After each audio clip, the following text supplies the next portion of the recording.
વલસાડમાં આંગણવાડી શાળાઓ કોલેજોમાં આજે રજા. આંગણવાડી સ્કૂલ કોલેજ આઈટીઆઈ નવસારીમાં પણ બંધ રહેશે. નવસારી અને વલસાડમાં આજે અતિ ભારે વરસાદનું રેડ એલર્ટ છે. અત્યંત ભારે વરસાદ આ વિસ્તારમાં વરસી શકે છે, જેથી વિદ્યાર્થીઓની સુરક્ષાને ધ્યાનમાં રાખીને આ નિર્ણય લેવામાં આવ્યો છે. આટલો વરસાદ છેલ્લા 24 કલાકમાં આ બંને જિલ્લામાં વરસ્યો અને હજી પણ રેડ એલર્ટ છે, એટલે કે અત્યંત ભારે વરસાદ નવસારી અને વલસાડ જિલ્લામાં વરસી શકે છે, જેને ધ્યાનમાં રાખીને આઈટીઆઈ શાળા કોલેજ આંગણવાડીમાં રજા જાહેર કરવામાં આવી છે.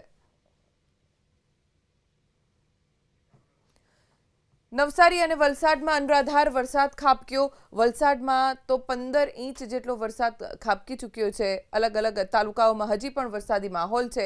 ઠેર ઠેર પાણી ભરાઈ ગયા છે.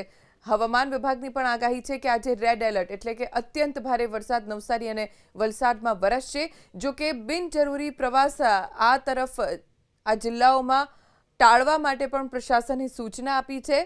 ક્યાંય પણ કોઈ મુશ્કેલી થાય તો પ્રશાસન સજ્જ છે.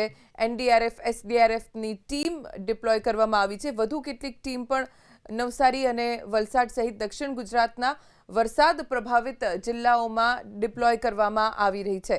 નવસારી વલસાડ જ્યાં આજે અત્યંત ભારે વરસાદનું એલર્ટ છે, જેને ધ્યાનમાં રાખીને દક્ષિણ ગુજરાતનો પ્રવાસ ટાળવા માટે પ્રશાસન તરફથી અપીલ કરવામાં આવી છે. સંઘ પ્રદેશ દમણ અને સેલવાસમાં પણ આજે શાળા કોલેજમાં રજા જાહેર કરવામાં આવી છે. ભારે વરસાદને લઈ દમણ સેલવાસમાં શાળા કોલેજમાં રજા. દમણમાં આંગણવાડી અને આઈટીઆઈમાં પણ રજા જાહેર કરવામાં આવી છે, કેમ કે અહીંયા ભારે વરસાદનું એલર્ટ છે, જેના કારણે સંઘ પ્રદેશ દમણ અને સેલવાસમાં શાળા કોલેજ આઈટીઆઈ આંગણવાડી બંધ રહેશે.